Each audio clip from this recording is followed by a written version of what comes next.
What's up? This is Dez from DevilDriver. I want you to put your horns up. We're here at the Best Buy Theater in New York City for an amazing night of heavy metal. I'm here with Dez from DevilDriver. What's up, brother? Hey, man. How you doing? Good. I mean, the tour just started. How was yesterday night? Killer. Energy's been incredible. So this is the second night in New York City. We can't wait, you know. Arch Enemy, Skeleton Witch, Phonic, DevilDriver. It's amazing. Quite a lineup. Quite a lineup. You know, we're really proud that Arch Enemy took us out.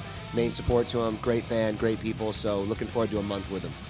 And Dez, you started a long time ago, and you have never stopped working hard at it. And what I like about you is that you went from a very good project, which is obviously Coal Chamber, to DevilDriver, which was like you unleashed the beast. The Beast. Our new album is called The Beast, so it's a good plug. You know what, man? I love music, and I love traveling, and I'm lucky enough to be in two bands, you know, and have great people around me. So I'm very blessed, you know. And Dez, when you were starting out, who were you watching or like listening to, and you say, you know what, I want to do that? Everything, man. I listen to everything from blues to black metal. So it's from Motorhead to Slayer. Yeah, to Slayer, of course. I mean, but I listen to all music. You know, I listen to outlaw country. I listen to everything. I listen to a lot of goth stuff, a lot of Bauhaus stuff. I listen to Black Flag to Black Sabbath. And the question that other people have out there is, when you did the transition from Coal Chamber to DevilDriver, was it because you were kind of holding back that aggression that you have now in DevilDriver? I don't know. You know, of course the music is different. But I left Coal Chamber because they got on methamphetamines. So when they got on drugs, I realized me going on stage every night was putting money in their pocket, was killing my friends. So I'm Italian. We have a saying like, cut your nose off to despite your face. But I had to do it, and I left the band. And now they're clean and sober and doing well, you know what I mean? So transition was, didn't want to be around that lifestyle, and then found a bunch of good guys up in Santa Barbara that wanted to make metal.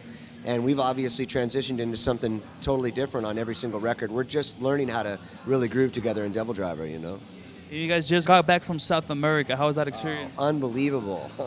Unbelievable. Just the greatest countries, man. The people are so warm. The shows were incredible. Which was the best show if you have to pinpoint one? I can't say that, you know, but I love Sao Paulo.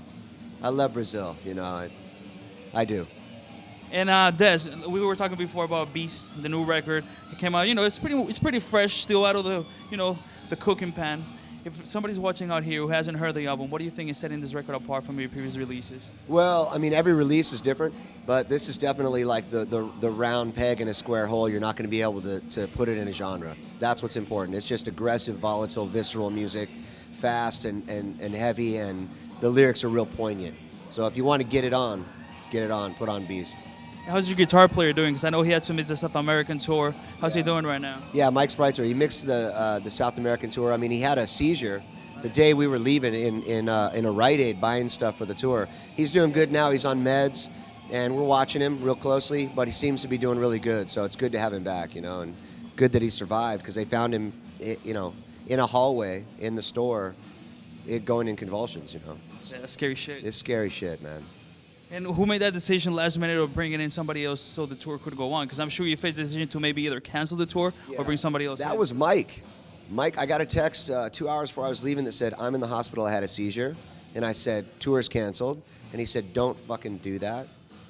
And Jeff called me 10 minutes later, and Jeff said, I can do both parts. And Jeff did an amazing job, Jeff Kendrick, man. He pulled off 2 guitar players' work for the whole tour. So both guys are to be commended. One guy that said, go without me, and the other guy that said, I can do it. That's the kind of shit I like, you know.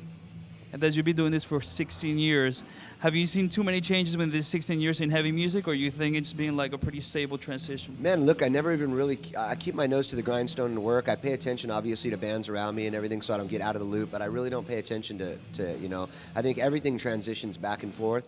It's just important to be out, make art, have a good time, you know what I mean, and travel. I'm in New York City tonight.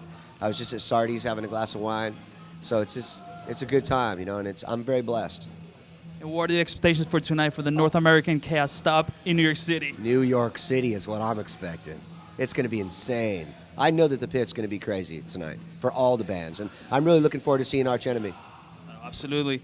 You like the new record, Chaos Legions? Yeah, I do. I think it's a great record. She's an amazing front person, and the whole band is really killer. You know, Micah Motzman hit me up on Twitter, and we've been talking back and forth, so they're all really good people, you know. For anybody watching out right now, why should they pick up your new album and keep on listening to DevilDriver? Get heavy, and it's only going to get better from here. We're just learning to work together. You watch, the next 5 records are going to blow your mind. With that said, what is the plan for the next 6 months to a year for DevilDriver? We're on the road till about mid 2013. We're going to start writing and really kind of recording demos at the end of next year. So you'll have another record in about 2 years. You know, we try to keep a record out every 2 years. This one will be about 2.5 because our touring cycle. And what is the immediate plan after this tour? After this tour, we got 10 days off home, and then we go with Machine Head and Bring Me the Horizon to go over and do the UK and all of Europe, and that's going to just rip. We're doing Wembley Arena, 10,000 seaters, so really, really happy for Machine Head taking us out, man. Rob Flynn did it for me with Coal Chamber as well. Took Coal Chamber to Europe and broke us, and he's doing the same thing with DevilDriver. That's a guy who never forgets his friends, never forgets where he's from, so big ups to Rob Flynn. Did you get a chance to hear their new record, Onto the Locust? Yeah, he's came on the bus and played 2 or 3 songs. It's incredible, man. It's incredible. I'm telling you, it's going to blow people away, you know. And I know you have a son yourself. Is he already getting into music? I have 3 sons. They're all into music. My oldest plays guitar, and he's into music. They're all into music. But, you know, I wake up at 6:30 in the morning when the kid goes to school, and I hear, you know, the heaviest stuff coming out of his room. The heaviest. Out of both of their rooms, actually. With that said, for any kids who are watching right now, if they're thinking about it or they're going through a hard time right now, why should they turn into music? I mean, it's where I always got my relief when I was a kid, and when stuff was going bad at home, turn to music, you know what I mean? But always just keep your positive focus, keep your energy focused on positivity. Anybody who's negative around you, get rid of them, and know what you got to do. You know what's right, listen to your heart, you know? Yes, I want to thank you, brother. Thanks, man. And I know you're going to destroy tonight, but again, thank you so much for the interview and for everything you've done for heavy music, man. You know, No problem, you've been bro. hard working at it, and you've always kept, you know, yourself very well rounded. You know what I mean? You've never been one of those guys who just like, you know, acts like he's more than he is. You are what you are. No, brother. I'm just a working man like yourself. I'm just very blessed, you know, that hard work is paying off. You know what I mean? So thanks for having me. Have a great show tonight. Thank you. Thank you.